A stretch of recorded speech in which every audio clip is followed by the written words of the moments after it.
Welcome to Straight Outta Jersey.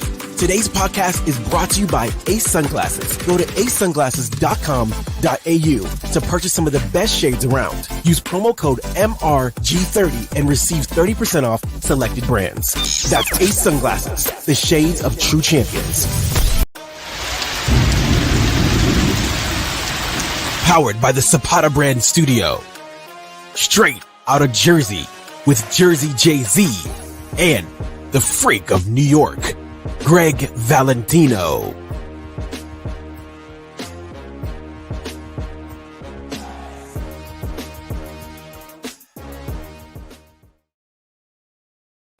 What's up, guys? We are live Thursday, September 5th.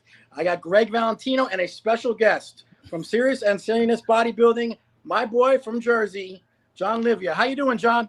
I'm doing good. Thanks for having me, man. This is great. It's great. Jersey boys. Yeah, Jersey boys. And we're gonna work out soon. Except for me, I'm New York, but we're same thing. I grew up in New York, so I only moved out here like 10 years ago. From where? Where'd you grow up? Originally, I was Brooklyn, and Okay. then I had moved to Staten Island, and then went to Jersey. It's like every Italian from Jersey has that. They go Jersey. They go Brooklyn, Staten Island, Jersey. It's You know, just it's the way it funny. You're right. Every Italian from Brooklyn goes to either Long Island, Staten Island, or That's Jersey, right. and Yeah. everybody from fucking the Bronx moves to Westchester, where That's I am. right. Yeah. They go upstate. The Bronx, they go north, and the Brooklyn and Queens, they go south, right? Yeah, that's right. Long Island is a big one. Yeah. So, John, how did you get into the bodybuilding stuff? Well, I mean, I'm like the same. I'm Gen X, right? So when I Yeah. was a kid, I loved, Stallone and Schwarzenegger and professional wrestling, just like everybody else in the same generation. And I wanted to work out. And I just, what happened was, I was like in college, right? I was going to like a community school, and there was this girl. I don't know if you remember her, Greg. Her name was Cassie Hornbuckle. She was this big girl. She was a bodybuilder. She was jacked, and she's like told me she used to work at Gold's Gym, and I used to go to the Gold's Gym in Staten Island. And she said, you could do well in a bodybuilding show. And I'm like, nah, I'm too small. I'm not a big dude, but I always kind of had a nice physique. If there was classic, I would have been perfect for that. Right. Mm-hmm. So she's like, nah. And I think she made the example of Sean Ray versus Dorian Yates, you don't have to be that big, blah, blah, blah. So I did it. And once I did it, I kind of fell in love with it, but I was young and I kind of had to find my way. It wasn't, bodybuilding's not paying the bills, it was a Mr. Staten Island contest, actually. Miss Mario Strong had it back in the day. Oh shit, Mario Strong. He's one of my guys because he was very close with Leon Brown. Mario Strong did a lot. Right. Leon was one of my best friends. He was great. God bless him. People talk about LeBron. What's his name? Leon? Kevin LeBron being a freak of nature. Yeah. Leon was a freak of nature. Oh my God, dude! Leon's breakfast was like a freaking little shot of scotch. That fucking guy had some genetics. I was at a show that he won. Listen to this. He won. It was back. They had like a junior. It was called the Intermediate USA. It was in like 1984. And he won it, right? And he was standing there, and they go, and Leon Brown. And he's standing there like this, and the other guys are going, Leon, like this, and he's just standing there, and like he won, like he fucking, like he didn't even realize he was still standing there, like when they called his name out. But he's such an innocent guy, He was dude. I went to a gym to pick him up to go to dinner. And he was He was my age now, 64. Back then, I thought, I was only in my 40s. I thought, holy shit, he's old, 64. Meanwhile, I'm 64. Yeah, right. Yeah. But he goes to me, how do I look? And we were in I think it was I forgot the gym. It was down like towards Queens. And he was chest was out there, right? And he goes, how's my chest look? And I go, looks good. Why? And he goes, I just trained it for 4 days in a row. Yeah. That's 4 years old. He used to go to Pump and Iron Gym in Staten Island. It's now PI Gym on Forest Avenue, and no matter what, and I used to go there when I started competing, but no matter what day it was, when he walked in, he would do chest and buys. That was it. That's all he would train, chest and buys, and the guy was a freak of nature. But he was very big. Yeah, so basically, I fell in love with bodybuilding back then. And then, I had to find my way and find a career because bodybuilding wasn't paying the bills. Yep. And then I kind of, when I moved to Jersey, I went to Guy's Gym, Guy Del Corso, who recently passed. Okay. you know, and he trained me for a few shows. And then, you know, it got to the point where I did like 3 shows. And I just honestly, I didn't want to do it anymore. I knew I didn't have the size. I wasn't big enough. They didn't have Classic yet. It was like the year before Classic. I didn't want to keep taking all the friggin' drugs. Everybody's pushing the envelope on the drugs. And I didn't want to diet like that. It just wasn't for me. You know, as much as I loved it, it wasn't for me. Plus, you know, plus I was already in my 30s by that point. So if I, you know, what was I going to do? Go to like the Masters Nationals and get my ass handed to me, you know, maybe break the top 6 if I was lucky, you know, for what? For another plastic trophy and no money and spending all kinds of money. It didn't make sense to me, you know. You look good though. You look great in those pics. That's what I told Joe. And when everybody asks me, because I used to, you know, I would win shows, and I said, you know, it's the 80s. And I'm like, you know, then the NPC just started, and Bob Bonham, I met Bob, and I started running shows. And I said, holy shit, I'm promoting shows. I'm making money. I'm fucking competing in shows. I'm spending money, you know, and not for nothing, but even if you're a pro bodybuilder today, money you make today is guts compared to whatever. Guys are like, oh, Mr. Olympia made $600,000. I'm like, that's nothing. That's one guy.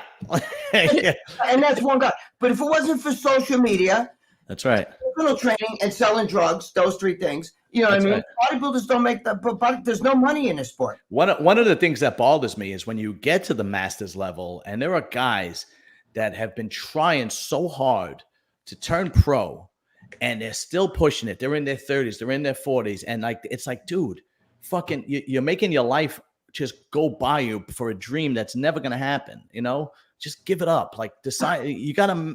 I don't understand that. Like, look, you know, early on if you're gonna be a bodybuilder. Did you ever see? I think I'm gonna quote Greg here. Did you ever see what Arnold looked like at 19? Yes. You know, he was a God-given bodybuilder. You knew it. That's it. Like Lee Priest. At 19 years old, you won Miss Universe. Yeah. You know? That's it. You're going to be a bodybuilder. You know, Lee Priest. What is it, when you look like, you know. Boy, Lee. You can tell.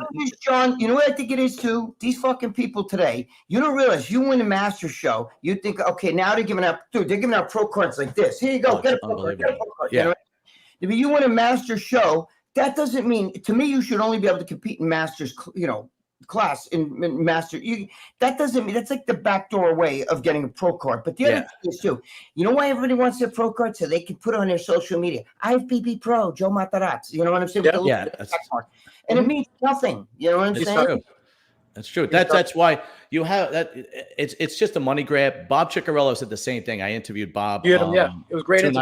Thank you. I interviewed him 2 nights ago, and he said the same thing, Greg. If you get a Masters IFBB Pro card, you should only be able to do the Masters, because most of the Masters guys, with very few exceptions, have basically like they do nothing. You know, it's like they go on stage and then they get their ass kicked. They spend all this money.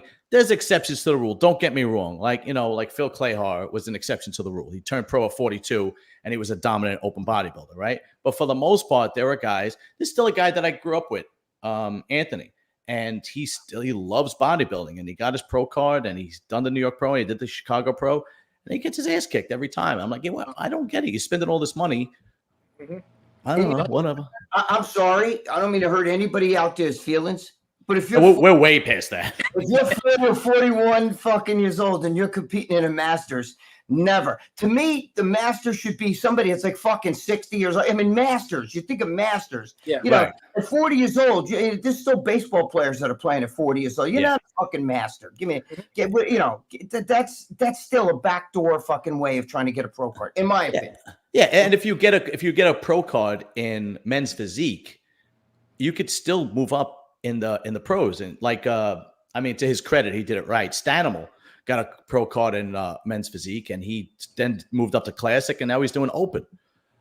He comes in great shape, and he's got great structure, but he doesn't have the size compared to these guys. You know, the guy, I don't care what anybody says. The guys today, the open bodybuilders today, are fucking monsters, man. They're crazy. They're monsters. It's insane how big they are. And it does no justice when you see them on social media. When you see them in person, you go, Jesus Christ. Yep.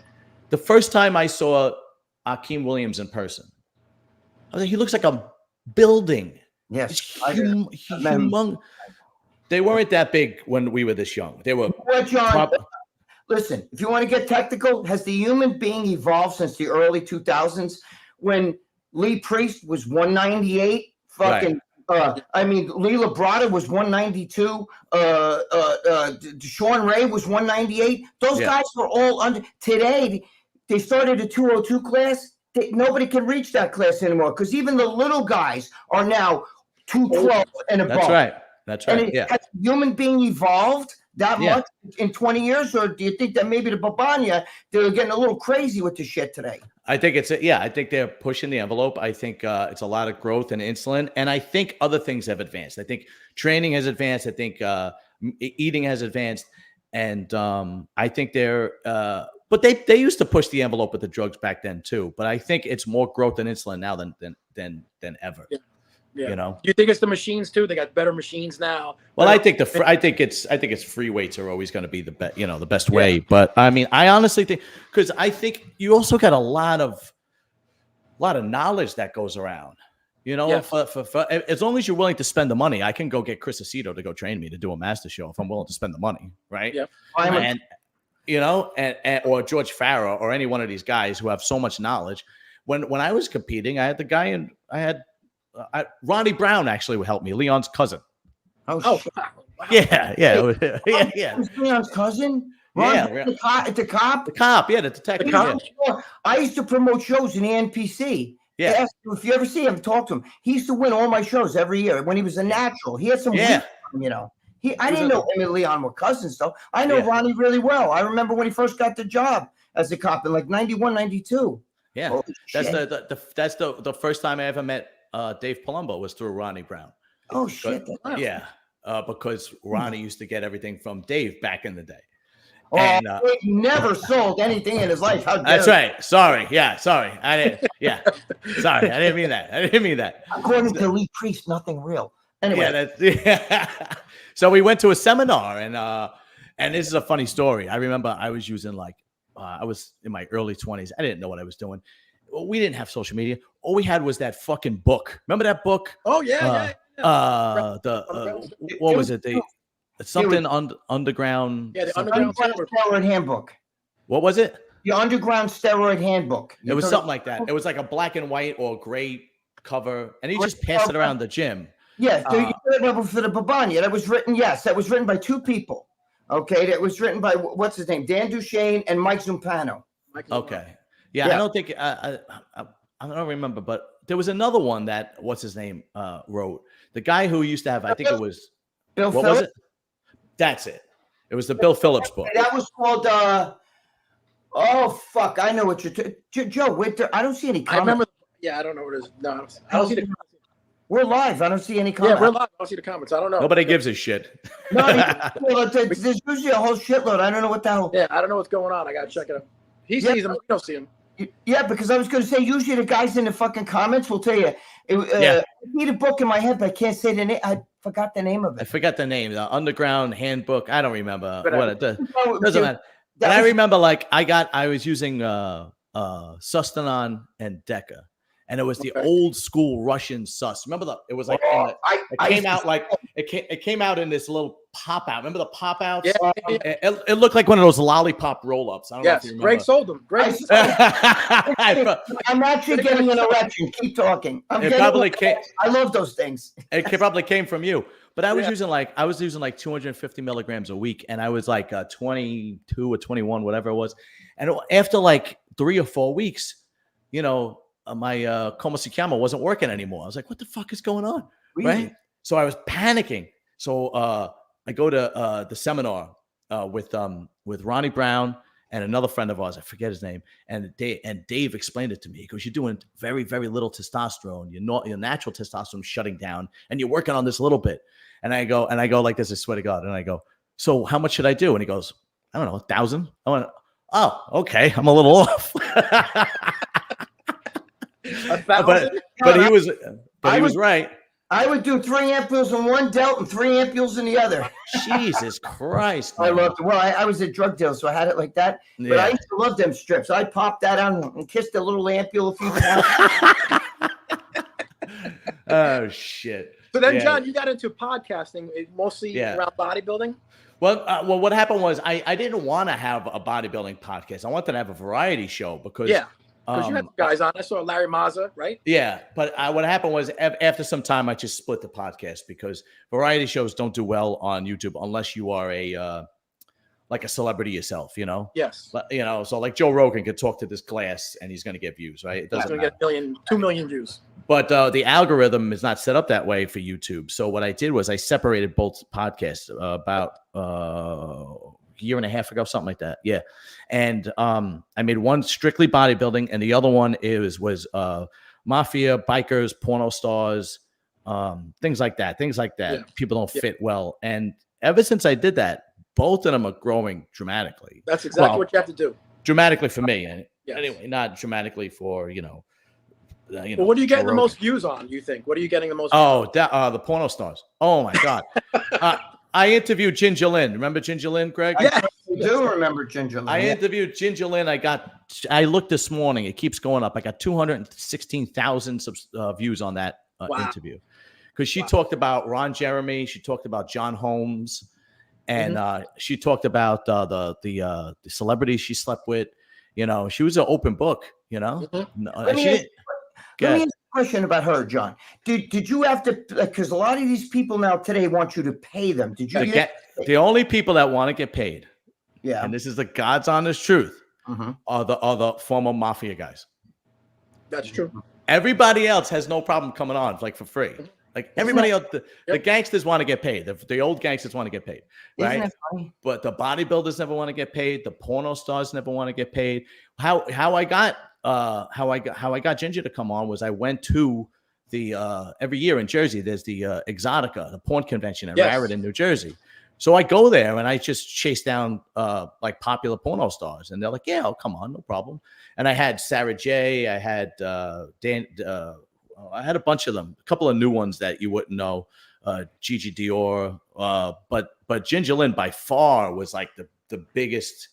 Like my biggest views were 216,000. Next there's like 49,000, and now it's like some gangster. I think that's the Larry Mazza one or something like that. Wow, it's funny because Ginger Lynn was in the 80s. Was like you guys see what you she got us in the 80s. Yeah, not my type, but she was hot. Like like that. She was a hot commodity. And a lot of girls are washed up now. Even if you saw Pamela Anderson and some of them, they're like fucking Sunday's news on Monday. You know what I mean? Yeah, it's bad. They live a rough. Every time I interview a porno star, or even I have plenty of OnlyFans girls on too. Like I'll do the news once a week. Okay. On the Outcast channel. Most of the time, it's a friend of mine that does it with me. But sometimes I use the OnlyFans girls because they got like big tits or something like that, and it gets views. And I'll ask them about their childhood. They're like, "No, I had a fine childhood." Then you pull back the layers a little bit, and the father wasn't there, and the mother was an alcoholic, and she was on a stripper pole by the time she was 19. I'm like, Jesus Christ! Wow. But to them, it's normal. It's like, no, I don't know. I'm like, it's the same story over and over and over again. I've been around a lot of those girls over the years, like real porn stars. And when you get to know them, even strippers, they were all like tough bitches, when they first talk, like no fucking buddy.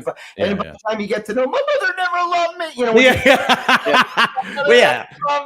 You gotta kind of assume that you're on a stripper pole. Like, when you get them alone, they're all fucking like just like if Tommy Lee, when he was banging Pamela Anderson, the first thing his friends were like, "Oh, dude, you lucky motherfucker," and he was like, "Bro, I can't even get away from her now. You have after 2 weeks, they're nuts. We're off, and she's nuts. You know what I mean?" Greg, you took one to the prom, Greg, right? You took a stripper to the prom. I took a stripper to the prom. Yes. Yeah. She wasn't famous. I would love to find her. If we could ever find somebody. Oh, that would be great. You remember her name or no? Yeah, of course. I got her. And the OnlyFans girls and the porno stars, and they're not very punctual either. Yeah. like it's like at the beginning, it's kind of like trying to get a date with one of them.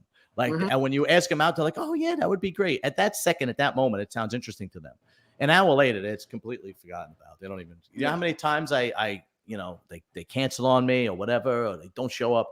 But what's funny is that I'll message them like the morning of or the day before, and I'm like, "Are you gonna come on?" Whatever.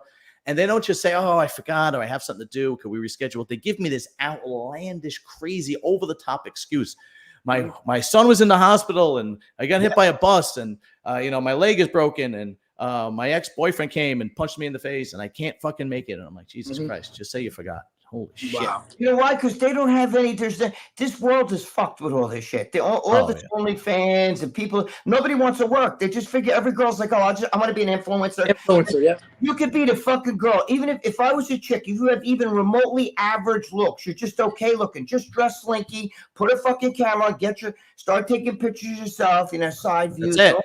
That's and go on Instagram. You'll have a fucking million followers. And you know what's funny? Nobody talks about this. But you know how everybody says, oh, the men, they're addicted to porn. Porn's an addiction. Nobody talks about how attention is an addiction to girls. Oh, wow. Attention is an addiction. The Instagram attention. You go into the gym now, right? You just go into the gym and they literally dress in nothing. Yeah. And it's really all for attention. It's unbelievable because God forbid, you say something or you try to talk to them. It's, what are you looking at? And it's just, it's pathetic. What give you a dirty look? Like, what are you looking at? Meanwhile, you're dressed like the fucking hua. What do you think you're looking at? You know what I mean?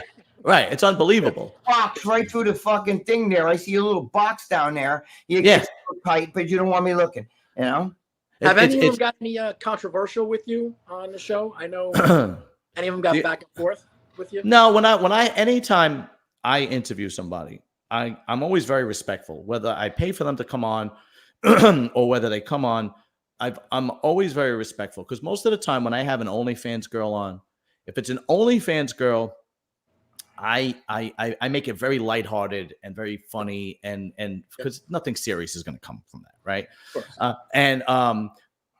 When I have the porno stars on, we're always talking about behind the scenes, like because everybody wants to know what happens behind the scenes, so on and so forth. We talk about their life and how you got into it and how you break into it, or the difference between now and how it was in the 80s and 90s when I talked to Ginger Lynn.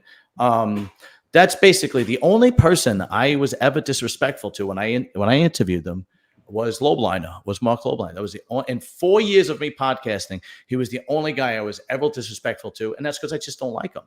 Yeah. That was because of an incident you had prior. Maybe could fill Greg in on what happened. So when I first started my podcast and I was making it a variety channel, I always had an interest in bodybuilding, but I really didn't know what direction I was going in. I was kind of doing all kinds of things. And I would reach out to people that, I admired. One of which was Dave Palumbo. And I asked him to come on the show. Dave's like, yeah, no problem. I'll come on. And he came on. I actually had a commercial I made to promote my show. And I was able to put it on Dave's channel so I could promote my show. I have his number ever since then. And I could text him and he texted me back. And to me, that meant everything because I had nothing. I interviewed Larry Mazza. He was just from the same neighborhood in Brooklyn. He's like, absolutely, I'll come on, no problem. Now I've had people that said no, but they'll be like, I'm busy, I can't do it right now, or maybe another time, whatever, blah blah blah. Or people just, ignore me. I get it, right? Whatever. Lobliner was the only guy who, when I sent him a message. And I'm always very respectful when I send him messages. Yep. I always say, dear sir, even though I'm probably older than him, but I would say, dear. And I always said, and he goes, something like, what do you want to talk about? And I was like, well, I think the Chicago Pro is coming up. And I was like, well, the Chicago Pro is coming up. Why don't we do a preview or a collaboration? And he's like, that sounds uninteresting. So I was like, well, that's weird. And then and he goes, I don't even know who's competing in the show, and I don't do all the prediction stuff for bodybuilding. So I said to him, well, would you let me interview you? And I said, I'd love to pick your brain on how to grow my podcast anyway. And he goes, I don't know how that's gonna help any. And I was like, this motherfucker, like, really, right? And then I asked him. Now I had that commercial running on 2 channels. I had it on Dave's channel and I had it on Desktop channel. It wasn't for free. I paid both of them. And I was willing to do it on Marc Lobliner's channel too. So I messaged him again and I said, I would love to put my channel, my commercial on your channel to promote mine. I'll pay you monthly. How much would it cost me? And you could tell that he read it because you could see it on Instagram that they read it, and he just ignored me. Like, all right, this fucking right. All right, whatever. Fast forward 3 years later, he gets into the beef with your friend Ahmad and Dave. Ahmad and Dave. Yes, right. Right. Yeah. And I do on Muscle Talk, we talk about it. Yeah. And we talk about what he did with what he talked about the Armand and the picture and Dave Palumbo, and I'm going back and forth. And I was like, well, I'll tell you why I don't like him. And I showed the messages. I showed the DMs from the Instagram. And I was like, that's why I don't like him. Now my show is getting some eyes, right? Yep. Now people are starting to watch. So, dude, I get an Instagram message the next morning from Lobliner. all of a sudden, I'm brother, yo, brother, how you doing? I would love for you to come on my show. And he's all being nice. Now, I know it's not sincere because he only saw the show and saw that I showed the DMs. And I also put a picture of him with a clown wig and a clown nose and, said Lobliner, the clown's exposed. Now, he did come on. And the whole video backfired on me because he was very poised and very calm. And the more he was bullshitting, the more angry I got. So I was getting really pissed off and he was being very calm. So I looked really bad, right? Mm-hmm. I looked like I was a crybaby and he was like, oh, and so on and so forth. Like he was saying things like, I don't need YouTube. My business is established. I just use YouTube for fun. And I'm like, dude, you have 400,000 subscribers. You wanted a bigger, and I would just get angry and it was just coming out bad. So it turned out it backfired on me. But hey, you got a lot of views from it, so I did. And then I got so many bad comments. I don't delete comments. All right. That's the one thing I don't. The only time I delete comment, I deleted one comment because I interviewed John Elite. I don't know if you guys know who John Elite is. Yeah, So I interviewed him and he had a daughter that overdosed like 2 or 3 years ago. Yeah. Okay. And somebody made a comment, a really nasty comment about his daughter, and I deleted that one. Yeah. Other than that, I never delete comments. And, it's whether good, bad, or indifferent, I don't delete comments. Yep. So it was almost 200 kind of shitty comments about me. Just people just lighting me up. So then I put out another video, the top 10 worst comments from the Lobliner interview. You turned it into, we would have comments on this one, but I think Joe has the video set to private because it's saying no private comments on this. I don't know what's going on right now. I don't know what's happening. You said it. You have it. They can see it. Morella can see it, but I don't know what's going on. I don't know why it says it's set to private. That's what it says here. But I think I think that's funny, to be honest with you. You turned a good thing into you turned a bad thing into a good thing by actually I like the idea of what you did, the top 10 comments, Yeah. Well, I had one comment. The number one comment I picked was John Livia is a Democrat. And I was like, yo, no, you went too far there. I'm not a fucking Democrat. But one guy wrote, watching this is like masturbating with a cheese grater. Slightly amusing, but mostly painful. I'm like, that was good. But as long as they don't attack your family and stuff, I don't delete comments either. But if they attack your family, go over the line. That's when it kind of goes, none of that shit. Yeah, exactly. I don't delete comments. You gotta, to be in this game, you gotta have thick skin, especially if you brand yourself. Look, I could have stayed at the other channel and not branded myself and just been an interviewer, and people come to watch the people that I interview. And then, and you might have a successful channel, but you don't brand yourself. Once I decided to branch off and do the bodybuilding, I was like, I have to brand myself in order for people to really know my personality and who I am and come to my channel and come to both channels. Mm-hmm. So once I started doing that, look, there's going to be things about me you don't like, and there's going to be things about me you like. And you got, and in this game, you got to have thick skin. You can't be sensitive. Otherwise you'll throw yourself off a cliff. Forget it. I mean, Yeah, you will. Well, bodybuilding fans are very petty, and not for nothing, but when you're a guinea in the New York area, we have a lot of spice to us, and we're a little bit, we say things and we get a little, anxious about things. So people, they're not used to, if you're from Cornstalk, USA, you look at somebody like us and say, that guy is cocky, or he thinks a shit don't stink, or who the fuck is he? They don't understand it. That's just the way we are. You know what I mean? No, absolutely. And, I kind of pride myself on being that way. Yes. And if look, if I have a guest on, I am going to be respectful.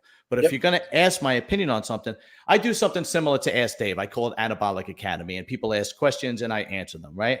And I just started doing it live. If you're going to ask me a question, I'm going to be honest. I'm going to answer it. I'm not going to dance around, and sometimes, you're going to get an answer that you like or an answer that you don't like, And the question, go ahead. Sorry. I was going to say, when you interview, go ahead, Greg.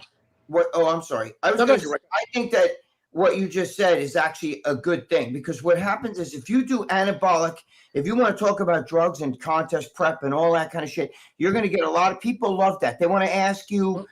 Drug shit makes people like, oh my God, I got to watch this. You know what I mean? Like, they really love to talk about steroids, and especially if you interact with the audience. Like, I'm taking 2 milligrams of test for that kind of shit. Yeah. For that, you'll get bees coming to you like this. Yeah, what's funny is I get a lot of questions, but it's mostly about me, and it's mostly about like maybe a contest that just happened. Very rarely do I started it because I wanted it to be like, asking me about working out, and I do get questions here and there like that, but mostly it's either about what'd you think about, Andrew Jack winning the Texas Pro or something like that. And then, or I'll get a question about me, but whatever. And I say, ask me anything. I don't care. And then sometimes I get questions that, have nothing to do with anything, and I'll answer it. Let me ask you though, John, you just hit on something that I always feel like. I don't think that, listen, bodybuilding's humongous now, but I don't think that everybody gives a shit about the contest. Yeah. I feel like most people, like, listen, you go to the Arnold Classic, right? And it seats like 2,000 people, but there's fucking 200,000 people, because a lot of those people are just there. If you went around with a microphone, who do you think's going to win tonight? A lot of people I don't even. They wouldn't know. They don't even know who's there. Bodybuilding is the only. It's funny because bodybuilding is the only hobby where the majority of people don't know who the professionals are. Right. So like for example, if you golf for the fuck of it, you're gonna know who the big time golfers are. If you play men's fucking flag football, you're gonna know who the NFL players are, and on down the line. You go to the gym and you're a gym nut. They have no clue. No clue who Derek Lunsford is. They have no idea who Mr. Olympia is. Half the guys in my gym, if I say Dorian Yates, have no idea what I'm talking about. No fucking clue. Train bodybuilding is a lifestyle. It's a lifestyle. I like to train. I like to get kind of jacked, but they don't follow the sport of bodybuilding. They have not at all. Idea, you know what I'm saying? Who's winning what, or the actual sport of bodybuilding. But if you start talking about drugs and contest prep, or like, meaning like dieting and how can I lose this gut? I can't. Oh yeah. People masturbate to that. Oh, they love it. They, especially the drug shit, because they and this has been going on since I'm a kid.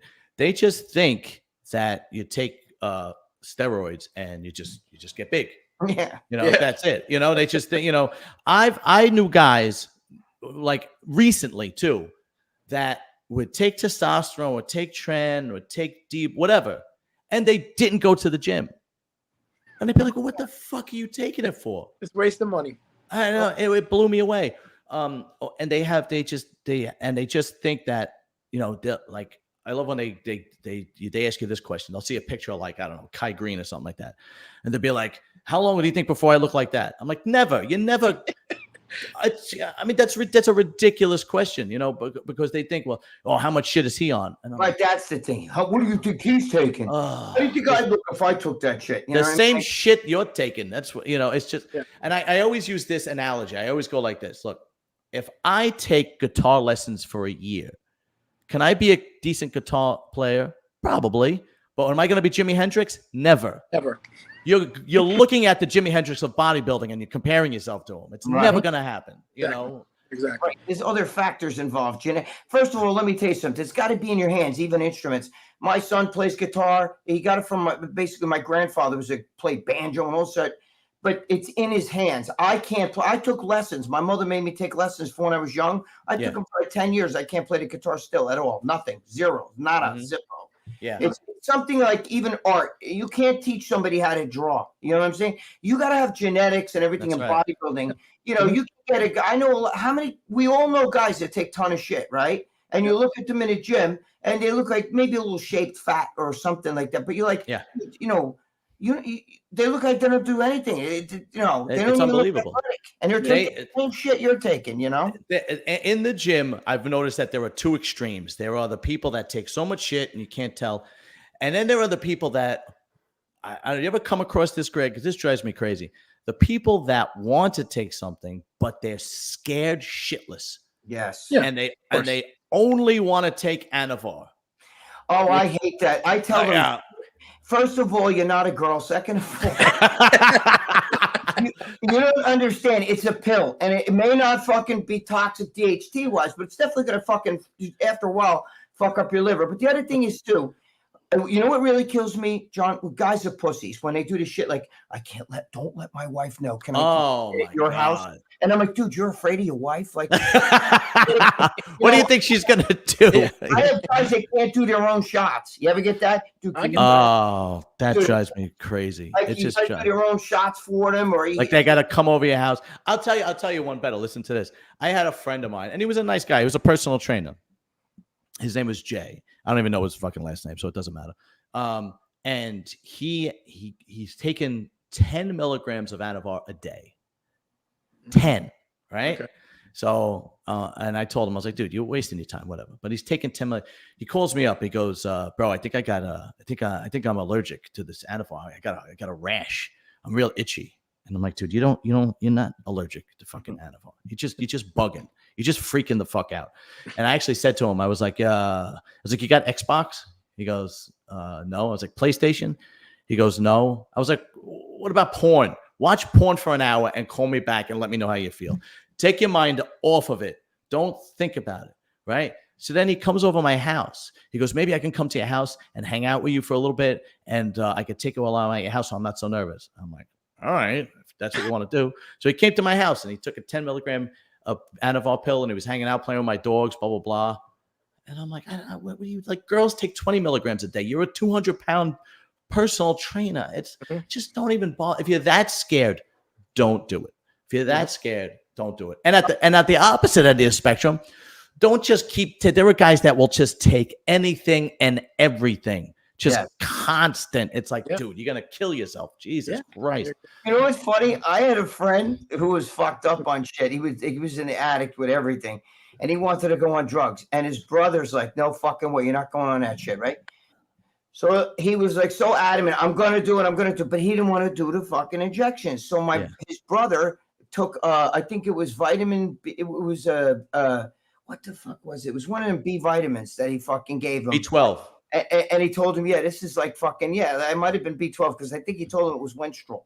You know what I'm saying? And they're pink. So he was taking them and his brother's like, bro, I feel this shit, dude. I'm like, getting out. I'm driving and motherfuckers cut me off. I'm like, yo. And he's like, the shit's hitting me hard. And his brother's like, you motherfucker. He's so stupid because it's fake. It's fake shit. So you get the other guys that get it in their head. Yeah, it's a placebo effect. Yeah, absolutely. Like dude, I'm getting jacked. How do my arms look? You know what I mean? John, I wanted to ask you, when you interview the porn stars on YouTube, they're pretty strict. Yeah. So you got to kind of be really when you're answering a question, right? Yeah. If it's too filthy, they're going to demonetize you. Yes. So you got to either bleep everything out or you got to, and I'd rather bleep it out. Yeah. Because I don't like telling the girl, watch your mouth. You can't curse or anything like that. Yeah. Because if you say fuck or shit, it's no big deal. It's when they start getting detailed. Yes. Right. And then the other thing is, the picture, the thumbnail. You can't have a thumbnail where it's way too much skin. Yep. So it's got to be somewhat of a modest thumbnail. Otherwise, they'll take the thumbnail down. So it's what I'll do is I will make sure I bleep everything out if it's just too much, or if it's too filthy and has nothing to do with the conversation, I'll just cut it out. And then I make sure the thumbnail. And another thing is, I didn't know this, but another thing is, you can't put a link that goes right to like a porn site. Like if they have a website, like, whatever, avadivine.com, and it's their personal website, you can't do that. The best you can do is put their Instagram or the LinkedIn, because I've gotten demonetized from that too, not knowing, because I never looked at So I've had a couple of fetish models too. Those were always fun. The fetish models are fun. Really? Because when you think you're a freak, and then you talk to one of these fetish models, you go, "You're not. I'm not even on the tip of the iceberg, man. It's just unfucking believable." I had this one girl on. Oh, Greg, I had Alicia Young on because she does that fetish shit. I remember Alicia Young. You know it. She doesn't compete anymore, but she was a bodybuilder. She was on Dave a couple of times. She's actually really attractive. She's just I might know what you're talking about. Definitely know her. And I had a couple of fetish girls on, and I don't know if it was Alicia Young. No, it might have been Nikki Jack. I don't remember. Whatever, it doesn't matter. It might have not been.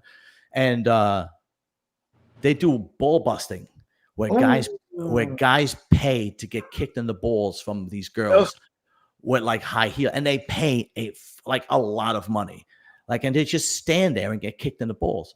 So the girl goes, I was like, yo, what is your limit? Like, what won't you do? You know what I mean? Like, when do you say, no, I'm not doing that? And she goes, well, I can't do any kind of farting.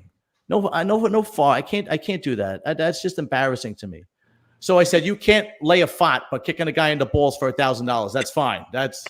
You know what it is? Those guys, who was I talking to where the girl does that shit?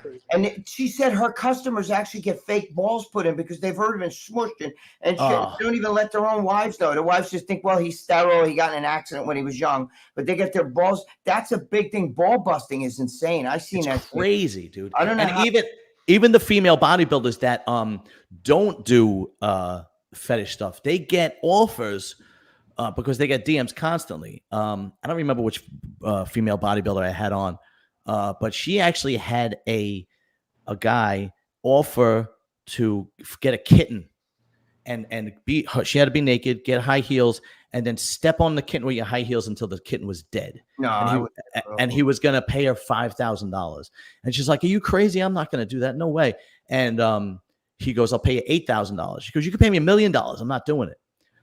Another guy asked another girl that did the fetish stuff to find a 10-year-old girl, and I'll pay you to beat the shit out of her.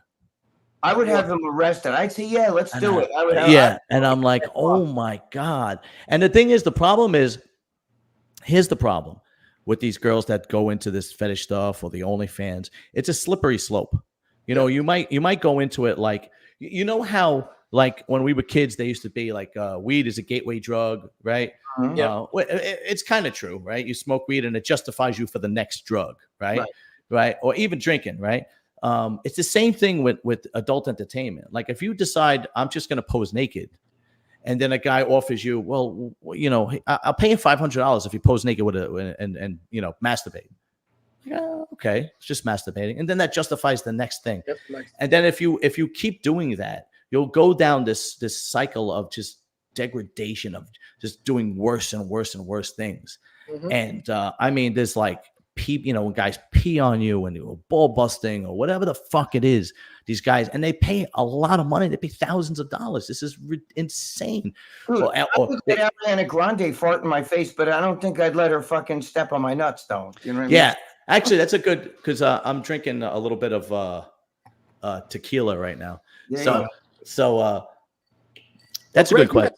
Greg, you spit a needle in someone's ass, right? Didn't you do that? What happened? Yeah, I blew darts in that guy. Darts in someone's ass. Andrew Crispo. Yeah, yes, we got. Greg, can you tell the story of was it the skewers and your tonsils? Oh Jesus! Can you tell that story? Has he ever told you that story, Joe? Yes, many times. Yeah. Can you tell that story, please? I was actually eating this girl out, right? That I was with her.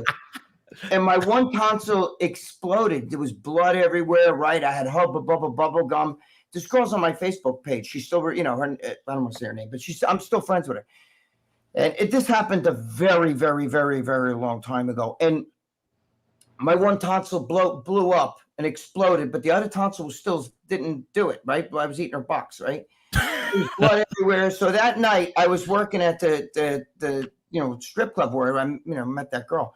And I'm like sitting there and I'm like, holy fuck, this one tonsil just would not pop. Like I was like full of blood. It was like this close in my throat almost. So I went in the back room because there was a kitchen you know, off where the girls would go in and get dressed and shit. And I fucking stuck the skewer like this in there. It hit me so hard that I fainted, like back. I actually fainted from the pain for a second, right? And when I pulled it out, this girl, I have a picture, Joe. I can send you guys the picture of the girl. She's in the picture. She's almost naked. She's like this. She looks at me. She goes, "Are you okay?" And I pulled the fucking thing out, and blood shot out at her, like fucking right in her face. I got up and I started running because I was panicking. And the blood was just going like this out of my mouth. And it shot. I came out of the back room, and people were freaking because the bathroom was outside, right outside the back room. I came out of that room, and it was just blood spatting everywhere like that because it was coming out of my throat. Everybody ran out of the bar. It was insane. Oh, but jeez. I had to pop that fucking because the one popped, but the other didn't, and I felt like it felt like I had a fucking plum sticking out of my one side of my throat, but the other throat was flat. You know what I mean? Because the one had popped earlier. You know, but this one wouldn't pop. So I used a skewer and I went like this, you know what I mean? I tried it a few times and they didn't do it. And then finally, I'm like, okay, I got to do this. It's really hard in the fucking thing. Wait. So during this whole process, it never dawned on you, maybe I should go to the emergency room. No? This was I was like 21 years old. You didn't have insurance.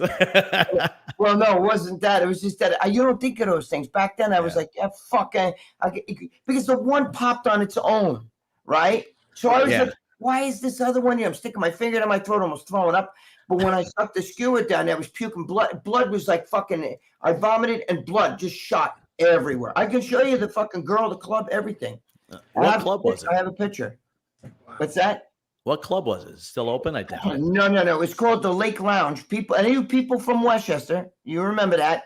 Mm-hmm. I met the girl that I went to my senior prom with there. I used to work at this strip club. It was back then they called it a go-go bar, topless bar.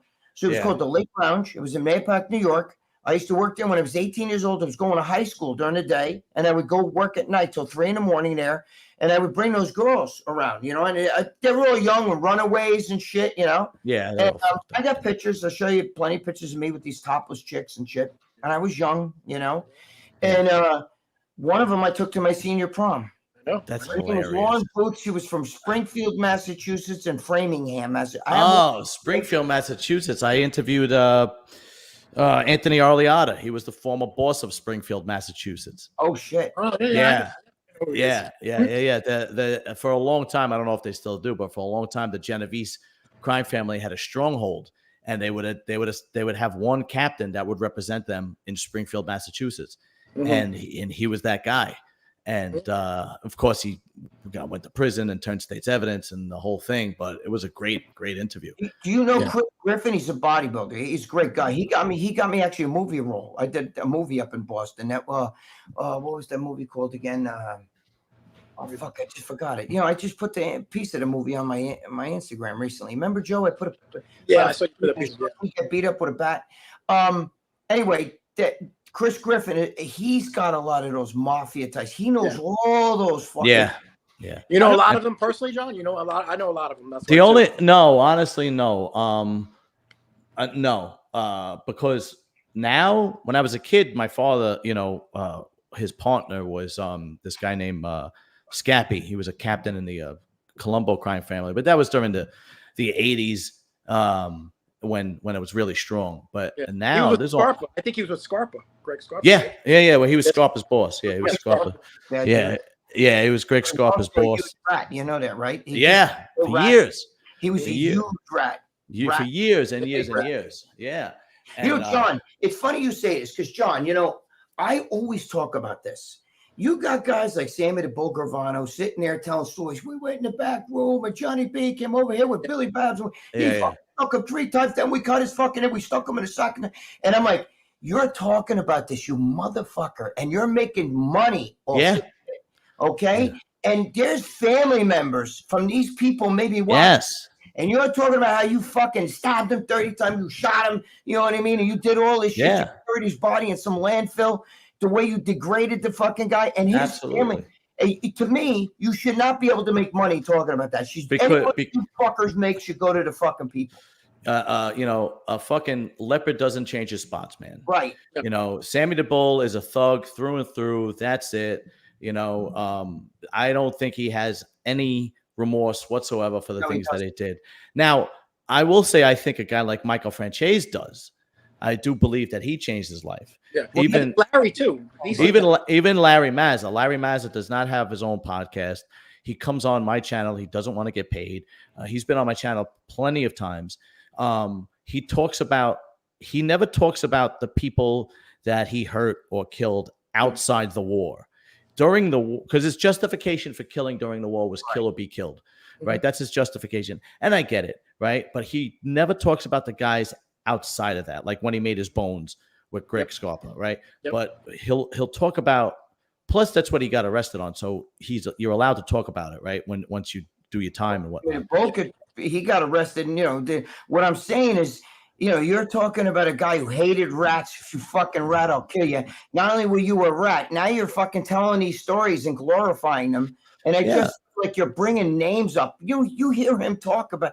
There's a gazillion videos with just a few guys that they bring up names, and I'm like, oh yeah, all the time, man. Because once you do your time and you turn state's evidence and all that information is public, you could talk about it. You can't get. They write books. Oh, yeah, I got this one. I'm interviewing this guy.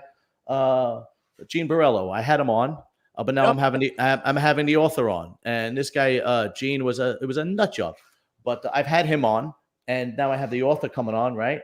But yeah, look, and the thing is, look, whatever is left of the Mafia, they're not going to waste their time or possibly go to prison for a guy that ratted 10 years ago.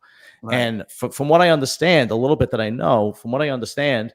There's an unspoken law, no killing anymore, no drugs. They refer to it as football years. Anything that gives you football years, they don't want to be involved in, like 20 years, 30 years, because that's when people flip.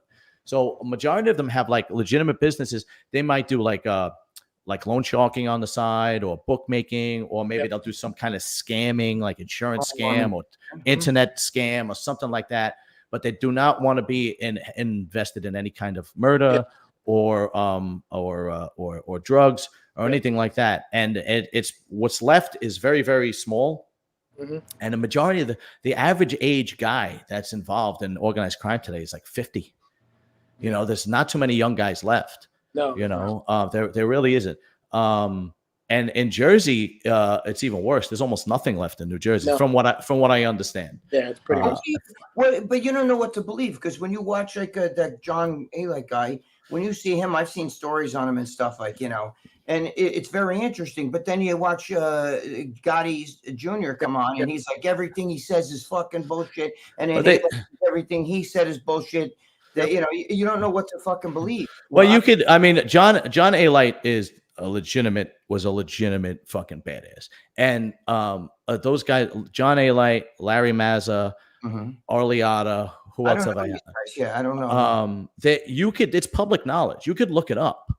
Like, it's out there, because like I said, once they do their time and they turn state's evidence, you could look it up. John Alite was like a serious dude. And he wasn't Italian, but he was kind of, at one point, he was treated he had his own crew. He owned a nightclub. He did run drugs, and I believe he had parking lots. He liked parking lots a lot. I guess he was best friends with Gotti. There's pictures of him and Gotti. Him and Junior Gotti they basically grew up together. Yeah, they're enemies, and they both now they hate each other. What I'm saying is, I'm not saying anything bad about Alite. I don't know anything about him. I'm saying I don't know, when one guy says this, then the other guy says that. Yeah, you don't know who to believe. I don't know if you threw them two in a ring together. I don't know what the hell would happen. But I'm saying, yeah, really. You know what I mean? Yeah, it's just I have not seen the interview of Gotti Jr., to be honest with you. I have not. And, the more research I do and the more people I interview and so on and so forth, John Gotti was, the man. Don't get me wrong. But he wasn't the guy to really to fear in New York City. I mean, if you got on your bad side, don't get me wrong. But it was really the chin. It was really, I know Rita. Rita's been on my show. She's great. She's a great person. Yeah, she's great. It was really Vinny the Chin that you had to really fear. He was more like a Lex Luthor. Like, he had front bosses for years before they even knew that he was the actual boss. Fat Tony Salerno was the front boss. Yeah. It was from Harlem. It was on 116th Street, and he went to prison and never fucking said a word that Chin was the real boss. Chin was the man. Chin was a guy. He was a boxer, you know. Yeah. He was a fighter. Yeah. And it was him and Vicar Musso, who was the head of the Lucchese crime family, that tried to kill Gotti after they killed Castellano, because that's a cardinal sin. The Chin sat at the head of the commission. He controlled he basically controlled the entire Italian organized crime in the United States. Yeah, and that's how powerful he was. And to kill a boss. Gas pipe was the one that took out one of his friends. And they had a car bombing too, but they killed his friend. That was meant for John Gotti. Yep. And John Gotti refused to go to war with the Chin because he knew it would be the Chin, Vicar Musso, the Bananos. The only people that he had on his side really was Vicarena, but the Persicos, which was the Colombos, were really a shit show at the time, because they were a mess themselves, because Vicarena wanted the whole show, and then Carmine Persico, crazy though. Yeah, it was out of his mind. And then because when Persico went to prison, Vicarena was the acting boss, but he was just keeping the seat warm for Carmine's son, Alley Boy. And then what happened was Vicarena decided, fuck this, I want the whole thing. I don't want fucking and he decided to. And they went to war. They went to war. So Gotti did not have, and Gotti's only alliance was Arena, really.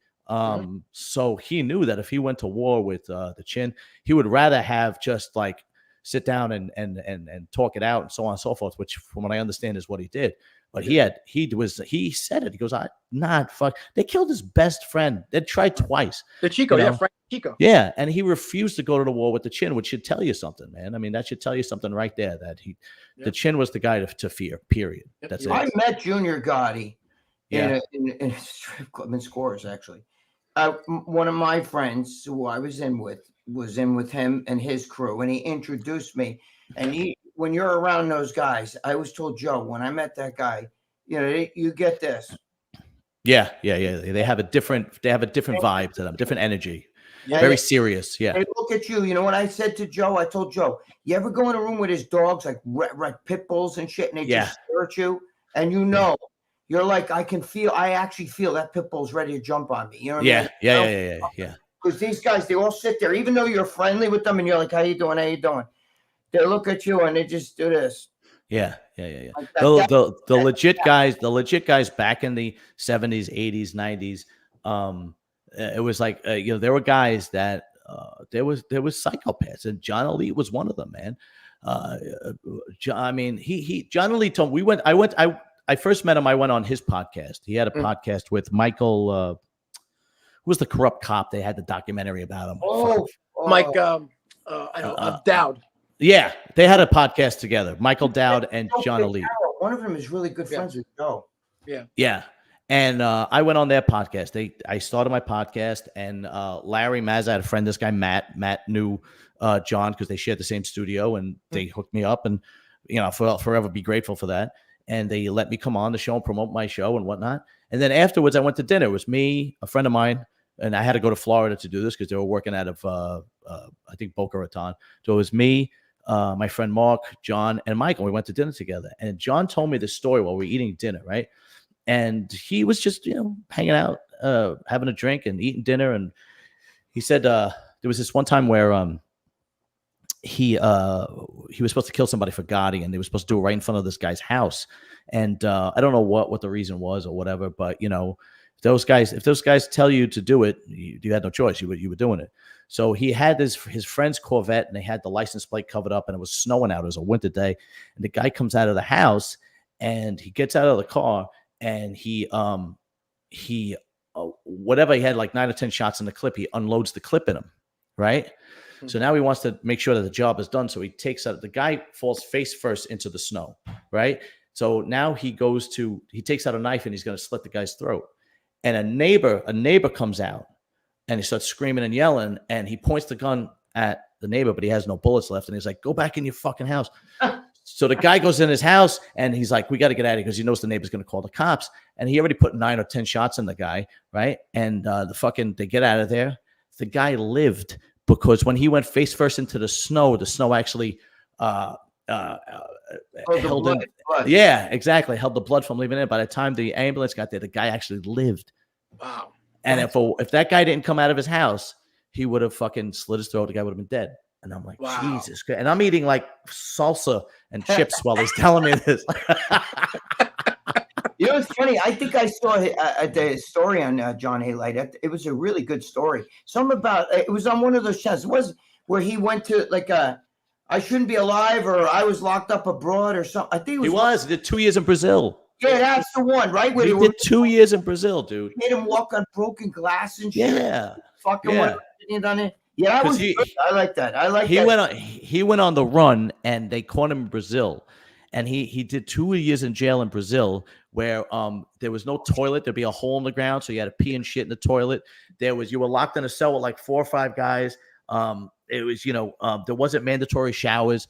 It was horrible. And then when he went to when he said that when he went to when he was sent back to the U.S. and he went to a regular prison, it was like he thought it was like Club Med. Yeah. But what made him, because he's American, and they hate Americans. Would you go to jails? I mean, you kick a little ass first and they get scared of you or something. I don't know. He got arrested he had a Rolex on, and he got arrested, and the guard just took his watch, and he's like, "What are you doing with that?" And he's like, you can't have this in jail. The guy just took the watch. That was it. Never got it back. That was it. It was like a $20,000 Rolex, whatever it was. Yeah, the stories are crazy. I mean, just the more you interview people, the more. I interviewed a guy. This was nuts. I interviewed a guy who went to prison. I know you can't say the word on YouTube, so I'll say grape. Who went to prison for grape and murder, and he never did it. He was completely innocent, and the DNA years later proved it. Meanwhile, he did 16 years in prison for something he never did. And because he went to jail for grape, they tried killing him 3 times. The third time, they almost killed him. They beat him so bad that the Medi Center they had in the hospital wasn't good enough to treat him. They had to helicopter him to a local hospital. And then the DNA proved, because he was in high school and he was tried as an adult at like. Just in America though? Yeah. This was upstate New York. And here's the funny part. When I interviewed the guy, he finally gets out of prison after 16 years. He sues the state of New York. He gets like, I forget how much, 12 million, 16 million, some stupid amount of money. He puts himself through college and law school, becomes a lawyer, and opens a firm that helps innocent people that go to jail, get their case turned over. That's great. For him. Yeah. That's a good story, man. That's I interviewed another guy that was a great interview. This guy was a former Ku Klux Klan member. Oh shit. Yeah. And he was only in the Klan 4 years, from 16 to 20. And just like Biden? I'm kidding. What'd you say? I said, did he know Joe Biden? Because after all, nobody realized that. They think it was Trump, but it was Biden. But whatever. Go ahead. So what was funny is that he was he was basically same thing. His mother had passed. His father grew him up, and his father was working all day. So he was out in the street. Only he was in Indiana, and the guy has got to be close to 70 now. So just like any other kid, it was the Klan that picked him up and brainwashed him, right? Just like any other gang or the Mafia or whatever the case may be. So he was in the Klan from 16 to 20 years old. Wow. And they were basically telling him that the Klan were the first true Christians. And that's how they so on and so forth. So he finds out that one of the guys that he works with in his group, I don't remember how they, whatever, doesn't like him. And there's rumors around that the guy's either going to hurt him or kill him. So he calls up the Grand Wizard, and he's like, can you move me? Right. So the guy goes, yeah, we actually need people to start do public speaking and try to get people to join and so on and so forth. So the guy says, well, I never did anything like that. How am I going to do that? So the guy says, it's really easy. Just, go home, read some passages in the Bible and pair what we believe and speak about it. So he goes home and he reads a passage in the Bible. And this passage, he said to me, I don't remember. I have to go back and watch the video. This passage was about like somebody that is Jewish and somebody that is not Jewish, and how they can't they don't get along and they stay away from each other. But then they stop right in the middle of that scripture. But if you continue to read the scripture, it goes on where they put their differences aside and they work together and so on and so forth. Wow. So he's reading the Bible, and in a few days he reads the Bible and he's like, this is nothing about what they taught me. This is nothing about what they told me. So he calls him up and he goes, I don't think I want to do this anymore. You know what I mean? And whatever, they goes back and forth. And then finally they're like, okay, well, you can go, but you can never speak about your experience, so on and so forth. They basically spared him. So now he goes, same thing. He goes back to school. He gets his fucking college degree, and it becomes an adjunct professor at this college. And he's talking about when he was in the Klan. This is like 10 years later, right? And he's talking about when he was in the Klan. And back then there was no social media. Like I said, the guy's got to be close to 70s, in his late 60s. There was no social media, but there was a fucking journalist at the public speaking event that he was at, and they put it in the paper in Indiana, and then they fucking came after him. And he said they tried to get him like 3 different times, so bad that he moved. He moved to Florida, and they tried killing him 3 times. And he moved to Florida, became a pastor, and he lived the rest of his life in Florida. But wow, fucking insane story. Wow. Yeah. Wow, that's crazy, man. You have that interview on your yeah, channel? Yeah, absolutely. Yeah. Well, why don't you tell people your channel, because we're about an hour in. We're going to wrap it up. Okay, Right? no problem. Where's your channel? Like and subscribe. Where is it? Go ahead. All right. So if you're into bodybuilding, Serious and Silliness Bodybuilding, but if you like the interviews, like the ones I was just telling you about, Serious and Silliness Outcasts, and it's on YouTube, Rumble, Spotify, and Apple iTunes. Yep. So go subscribe and like and tell everybody. And I'm telling you, man, it's pretty good. On my bodybuilding channel, once a week, I got Jason Arns with me and Bo Lewis. I got a bunch of people. I just have Bob Ciccarelli on. Yeah. I have this guy who wrote the book about Gene Borello and the Bonanno crime family that's coming on. I also have this guy coming on next week, and he wrote a book about the Aryan Brotherhood, about how they got formed in jail. Oh, wow. So, that one should be pretty cool. So that's on the Outcast channel, and it's a lot of fun. So, man, I just appreciate you guys. John, thank you so much. John, we got to do it again. We got to do more. Definitely. Definitely. Bro. I was actually planning on asking you guys a question, but I never got a chance to ask you. Well, we do it again. You're always welcome. You're a Jersey boy. I hope we can hang out soon and work out. Let me know, dude. We can work out. Go. Absolutely. Call you, brother. Greg, I love you, brother. John, love you too, brother. Thank you so much, bro. You got it, fellas. Later. You got it, man. Very interesting. Thanks. All right.